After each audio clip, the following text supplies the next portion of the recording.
I'm with John Toliver. We're at the Carpet One convention in Denver, the summer convention. He is the owner of Toliver's Carpet One out of Tempe, Arizona. John, how you doing? Doing good. Tell us about your operation, the size, the kind of business you do, your customers, that kind of thing. We have 5 retail locations. We have 2 pro sources.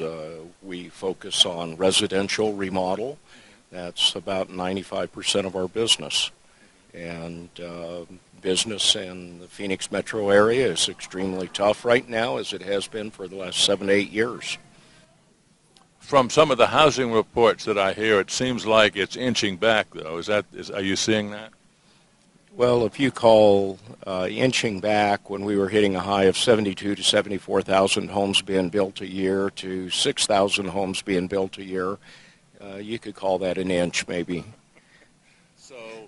So obviously, since the housing bust, you've had to look elsewhere. Talk about what you've done. We cut the hell out of everything. Just basically, you get rid of all the fat in the company, and you hunker down and get through it. Did you try new products, new ways to sell products, that kind of type of thing? Obviously, you did. What are some of those things? We expanded our product mix, and we worked hard on price points, and worked very, very diligently on phone calls, incoming calls, not enticing the consumer to come into our showrooms, but allowing us to come into their home first, and even without product selection. So, and that has helped a lot for us. That's been really successful doing it. Yes, it has. What about the competition? I expect you have fewer competitors to deal with. We felt that there would be a lot more shakeout in the Phoenix area, as did a lot of the manufacturers, and I think it has surprised the manufacturers. Shaw Industries has told me that they were extremely surprised that there hasn't been the shakeout in Phoenix. We've got a lot of people hanging on, and competition is extremely tough. Well, I know they tell me that right before things really get better, a lot of people just can't hang on anymore, and maybe there's people that will weed out before all is said and done in your town. It may happen. Yeah. Talk about what's selling during this time. What products have been selling and what hasn't? Vinyl. Vinyl has made a large uptick in business. Luxury vinyl tile has increased in sales. Wood has also gone up in the last year and a half. So we're seeing a swing to the consumer is a more affluent consumer that's coming through the door this year than in the past 5 or 6 years. What about remodeling? People tell me that sometimes people that, aren't going to sell, don't want to move, are going to remodel their homes. I guess I saw that an index looked a little bit more favorable here last month from the National Association of Home Builders. What are you seeing in terms of remodeling?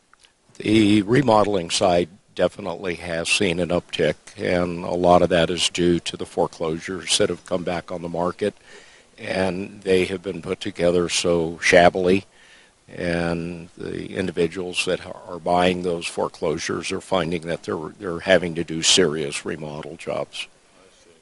I understand there's such a high percentage of investors coming in with cash buys. I suspect that Phoenix and the Phoenix area has been one of the prime targets for them.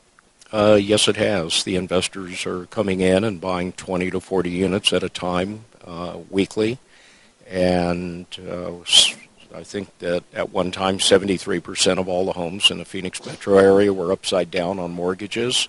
So it was pretty lucrative for flippers. So at some point in time, you're going to see some real nice increases, I suspect. When that's going to be, who knows? Is that the way you look at it? Yes, it is. And I think we're starting to see that now, and it'll trickle down over the next few years. Talk about the lessons that you've learned as a result of these tough economic times. I mean, obviously you say you cut back, you had to cut all the fat out, but is your operation a good deal different now, just your attitude about business, than it was before? I think my attitude about business is still good. It's a great industry. In cutting back, everything's negotiable. The newspaper was never negotiable before. They are today. Your different media stations, they're all negotiable. Landlords are very negotiable. They'd rather have somebody in a space at least paying taxes for the building instead of getting full rent. So you attack at all levels, and you cut at all levels. What do you see ahead? Obviously, the business is going to pick up. Are you going to change your operation in some way?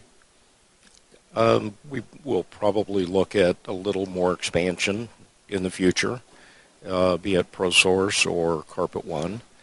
But that's what we're looking at for the future. Get the company healthy again. When you come to this particular convention, are there things on your checklist that you're looking to see and looking to learn here? New and innovative products.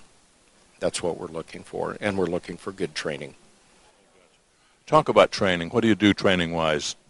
I suspect you use a lot of the Carpet One training that's available. We use all of the Carpet One training that's available, everything that we possibly can. I see. That's interesting because your service, your knowledge is your company, I guess, isn't it? That's correct. And Carpet One provides everything that we need. John, I appreciate you talking with us. Good luck to you. Thank you. Yes, sir. Okay. We've been talking with John Toliver, Toliver's Carpet One out of Tempe, Arizona. This is Talk Floor TV.